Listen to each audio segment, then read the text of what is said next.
Wapendwa katika Kristo mfufuka, ni miaka 2025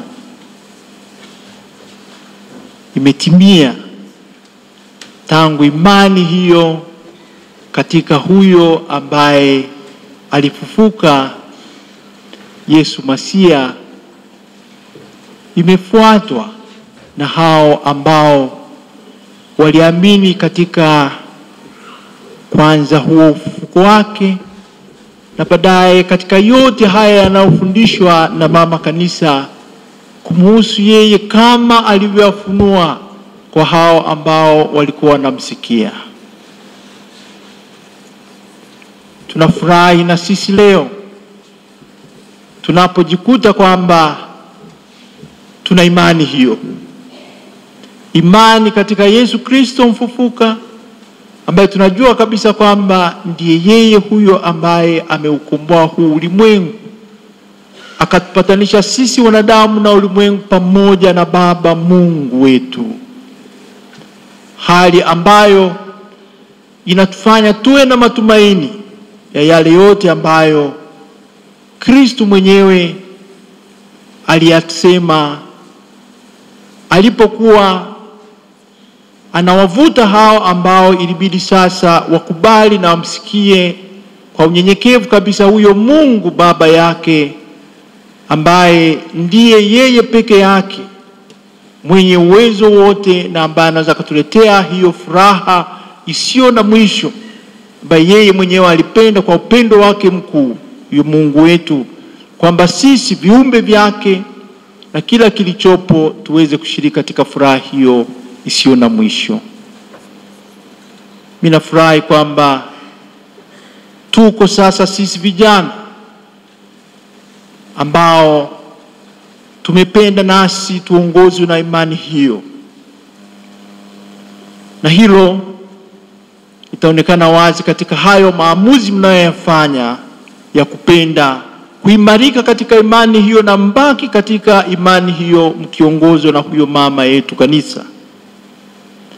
Na kwa sababu hiyo mnajitokeza kwa wingi kama mlivyofanya tangu mlipokutanika katika mkusanyiko huu wa Pasaka ambao tunafanya kila mwaka, na mkapenda tena mje kuonesha hiyo imani yenu kama walivyoonesha hao wa kwanza ambao ni mitume na wafuasi wa Bwana wetu Yesu Kristo, ambao bila woga, baada ya kuwa tukio hilo limefanyika la kufufuka kwa Bwana wetu Yesu Kristo, wakalisimamia, wakalisema na akapenda waongozwe na huyo Kristo mfufuka, ili nao waweze siku moja wamkute huko aliko katika utukufu usio na mwisho.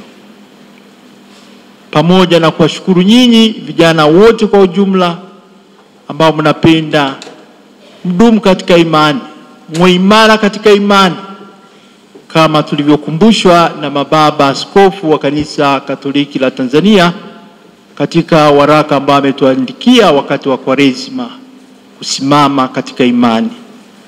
Kuna hao wengine ambao leo tutashuhudia wakipokea sakramenti hiyo ya kipaimara, na hiyo sakramenti ya kipaimara kwa vyote wanataka na wao sasa waimarishwe zaidi, ili waweze kuendelea kusimama katika imani, na sio tu kwa maneno bali hasa zaidi kwa matendo, wakiishi na kuongozwa kwanza na sauti yake huyo Mungu wetu, sauti ambayo tunaipata vizuri kutoka katika neno lake. Wanataka waishi wakiongozwa na sakramenti hizo ambazo zinatupa neema na kutuongezea hiyo nguvu, na sio hilo tu bali kutuongezea hata huo ushujaa.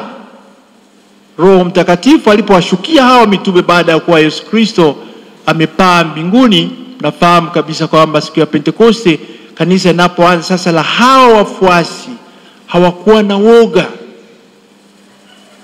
Sana nyinyi mkipenda kuongozwa na hizo sakramenti, neema ya Mungu. Na kwa pekee sasa hawa ambao leo watapokea sakramenti hiyo ya kipaimara kuongozwa na nguvu hiyo Roho Mtakatifu, mtaweza kuyafanya mengi. Kwanza mtadumu katika hiyo imani, na mtaweza sasa kuyafanya hilo la tatu, ni yale ambayo ni mapenzi ya Mungu katika maisha yenu. Sikusema nampenda Mungu, naamini katika huyo Kristo aliyefuka, haitoshi. Inakuja sasa hiyo ya kwenda pembeni kwa hajirani.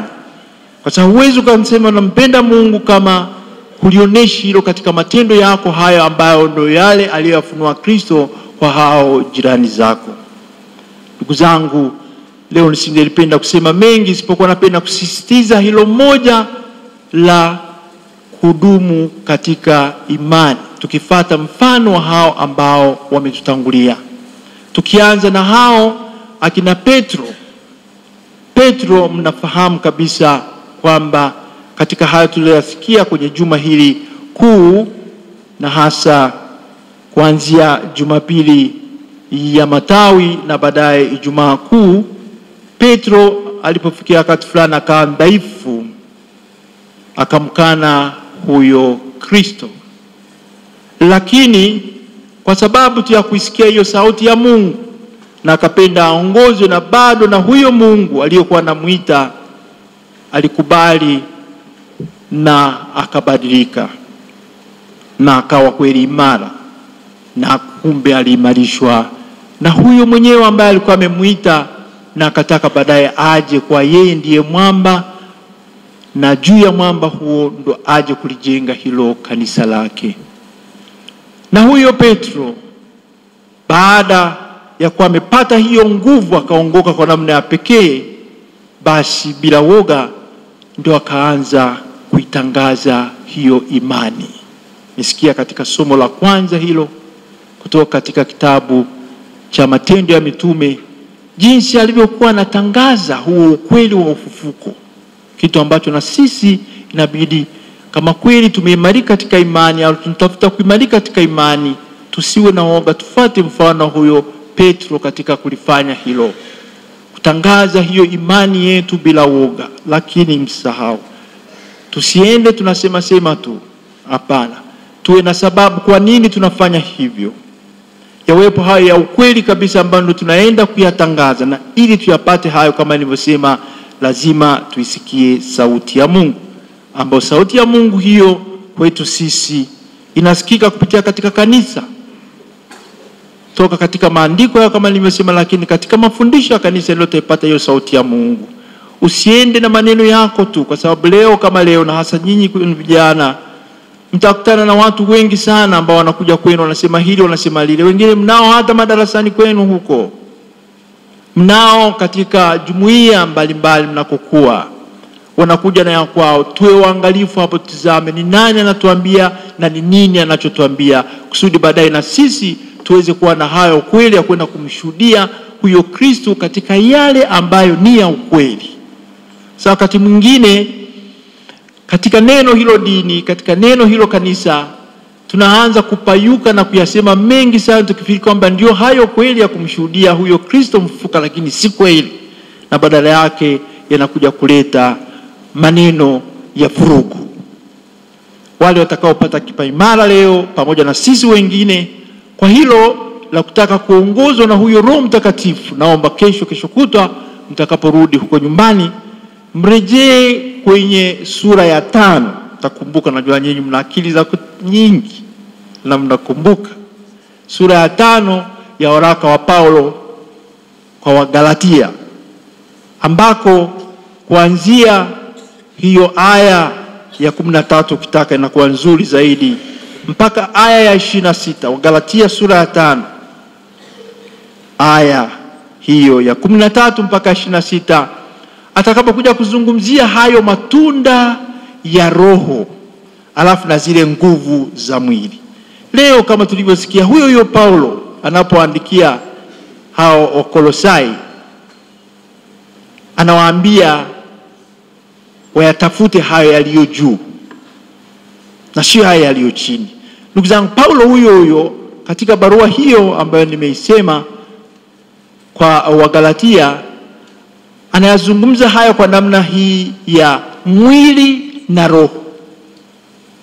Kuna wanaoongozwa na mwili, kwa sababu na sasa hao wanaoongozwa na mwili ndio baadaye watakuja kusemwa kama hao ambao wameakalia haya ya kiulimwengu hapa. Kumbe wataongozwa na hizo nguvu za kiulimwengu hapa, tofauti na hao ambao wataongozwa na huyo roho, nguvu wa roho, ambaye nyinyi wale watakapopewa mara mtapokea namna ya pokea, na situlishapokea vile vile hata katika ubatizo. Sasa wewe ukitaka kumshuhudia huyo mfufuka ukiongozwa na nguvu ya mwili, lakini ukifikiri kwamba wewe kweli unamshuhudia na unaamini, utakuwa unajidanganya, kwa sababu ndio utachukuliwa na hayo ambayo ni ya tamaa. Kumbe utakuwa unayasema mengine sio kwa sababu unataka kumsema huyo Kristo, lakini kwa sababu yako wewe mwenyewe. Hayo ya hasira ambayo ndio itakuwa na kuongoza ni ya mwili, hayo ya vurugu, tutazungumza na mengine yote ambayo ni madhambi, uasherati, hasira na magomvi na mengi ambayo ni kinyume kabisa na haya ambayo yanaongozwa na nguvu roho, ya kiasi, ya upendo, ya uvumilivu. Kwa na hayo, hapo ndo utakuona kweli kwamba wewe unamshuhudia huyo ambaye yeye alikuwa ni mvumilivu, ambaye alikuwa na upendo wa pekee mpaka akatufia msalabani. Ukayafanya hayo ambayo kwa kweli ni kumfuata yeye ambaye anatuita tumfuate, basi kwa hakika utakuwa unamshuhudia huyo Kristo mfufuka. Kumbe ndugu zangu, tunaalikwa tuongozwe na hayo matunda ya Roho. Sitaki kuyataja au kutaja yote haya ninasema yanayotoka kwenye hiyo sura ya 5 ya barua ya Paulo anaoandikia hao wa Galatia. Mtafanya nyinyi itafakari na ukayafuata yale ya Roho yatakao kuonesha matunda ya Roho, hakika utakuwa unamshuhudia huyo Kristo mfufuka. Na tusiogope, kwa sababu tukayafanya hayo, basi tutakuwa tunafanya yale ambayo yanakuja kubadilisha hata ulimwengu ambao Kristo mwenyewe amekuja kubadilisha, kutoa katika yale ambayo yalikuwa ni kinyume kabisa na Mungu alivyotaka, na kurudisha sasa katika huo mstari, katika yale ambayo yako mema. Kumbe na sisi tukataka kumshuhudia huyo Kristo, tutakuwa tunashiriki pamoja naye katika kuendeleza hayo ya kujenga upya, kubadilisha huu ulimwengu na waliomo wote na vilivyomo vyote, ili uendane kadiri ya mpango wa Mungu. Na tusiogope, kwa sababu kayafanya hayo, hakika utawapata hata wengine wa kufuata, hata kama ni wapagani. Na mfano huo unaonekana wazi kabisa hata kwa huyo Petro pamoja na wenzake. Baada ya kukiri ufufuko wa Bwana, walianza kuyafanya maajabu kabisa. Wakaanza kuwaponya watu, vilema, wote wenye matatizo, magonjwa mbalimbali. Watu wakaanza kuwakimbilia. Ni kwa sababu ya nguvu huyo aliyempata, nguvu wa Mungu ambaye alikuwa pamoja nao akiwaongoza ili waweze kuyafanya yale ambayo ni mema. Na wakatokea hata wale wengine ambao hawalikuwa hawajaamini. Ukisoma katika kitabu hicho cha Matendo ya Mitume sura ya 5 mstari wa 35 na kuendelea, kuna baba mmoja ambaye anatajwa aliyokuja kuwatetea. Yeye hakuwa ameamini tayari, kuwatetea hao ambao walikuwa na wafuata wakina Petro pamoja na wenzake katika hayo mazuri walikuwa wanafanya, kwamba waache ni ushuhuda wa ufufuko wa Bwana, na kuwaona hao wanaomfuata sasa baadaye wakisaidiwa na wale wengine ambao baadaye watakuja, hata wengine ambao hawajatambua na kulielewa na kukiri hilo la ufufuko wa Bwana. Huyo Gamalieli ambaye atasoma humo katika hiyo sura ya 5 ya kitabu hicho cha Matendo ya Mitume, alikuwa ni mwana sheria, mfarisayo, ambaye yeye akawaambia hawa wakuu wa makuhani ambao walitaka kuwaua hao waliokuwa naamini katika huyo Kristo mfufuka, kama kweli huyo mtu ambaye alikuwa kwao kwa kweli ni kama kero kwamba amefuka, halijawaingia kichwani. Sasa wale wanaolitangaza hilo wanataka kuuawa. Kumbe na nyinyi inaweza katokea na itatokea, mnapotaka kushuhudia au kumshuhudia huyo Kristo mfufuka mkiongozwa na nguvu huyo Roho, mtapata na vipingamizi. Msiogope, watakuja wengine wakina Gamalieli kama huyu alivyotokea, mwanasheria ambaye alikuwa anaheshimika sana katika Waisraeli, akaja kuwatetea hao. Kawaambia, kumbukeni kwamba walishatokea watu wengine hawa ambao walijitangaza kama huyu anavyofanya. Wakina Yuda wa Galilea pamoja na wenzake. Mmoja huyo alipata wafuasi wengi tu, lakini alipokufa wote wakapotea. Anawaambia huyo Gamalieli. Alafu akatokea huyo mwingine na yeye vile vile akapata wafuasi wengi kama nyinyi wengi tu mnavyokuja kumfuata huyo Kristo. Na yeye aliposambaratika na yakatawanyika, kaondoka zake na wengine wote wakaondoka. Lakini akawatahadharisha, kama kweli huyu Kristo anayemsema huyu anayoyafanya kweli ni ya Mungu, sasa tukipingana naye au mkipingana naye mtakuwa mnapingana na Mungu. Lakini kama anayofanya ni kama wale wengine walivyofanya, basi yataisha. Ndugu zangu, ni miaka 2025 bado wanazidi kuja. Ndio na nyinyi vijana mtakao kuja leo kupata na kipaimara mkataka kumshuhudia Kristo amefufuka au hajafufuka, na mko tayari kumfuata au hapana? Sasa natuita sote, kama alimuita Petro alipomuuliza, kabla Petro hajapata hiyo nguvu zaidi, akiwa ni mvuvi sasa, baada ya kwa Kristo ameuawa, karudi kwenye kazi yake hiyo ya zamani, anakuja kumtokea. Mwende msome tena katika Injili ya Yohane sura ya 21 ile aya ya 15. Injili ya Yohane aya ya 15, anapowatokea hao mitume wake wakiwa katika kazi ya uvuvi usiku kucha, wamejaribu kutafuta samaki hao wapati. Yeye anawaambia, tupeni jarife hilo mkono wa kulia, na wanafanya na wanapata samaki wengi sana. Sasa baada ya kuwa mmaliza kula, jana mwendea Petro ambaye alishamchagua akijua atakuja kuwa sasa yeye ndiye mwamba, anamuuliza kama kweli anampenda. Je, Petro wewe wa Yohana wanipenda? Ndio. Atamwambia chunga kondoo. Atamuuliza tena mara ya pili, wanipenda? Ndio, lisha kondoo. Mara ya tatu, chunga kondoo. Petro anasikitika kwa vyote aliyakumbuka yale, jogoo yule kabla hajawika utakuwa umeshanikana mara 3. Lakini mara baada ya hapo ndio huyo Petro sasa unaona anamshuhudia kwa nguvu bila woga, na analindwa na watu wengine, na ataifanya hiyo kazi mpaka kufa. Lakini kabla ya kuondoka pale sasa, baada ya kuwa amemuuliza, alimwambia kitu gani? Sema, nifuate. Ndugu zangu, na sisi leo Bwana wetu Yesu Kristo katika ufufuko huu ambao bado tunautangaza, miaka zaidi ya 2000 hiyo iliyopita tangu kitu hicho kimetokea, anatuita, ananiita mimi, anawaita nanyi, mnifuate. Hebu tuende tukamfuate. Tumsifu Yesu Kristo.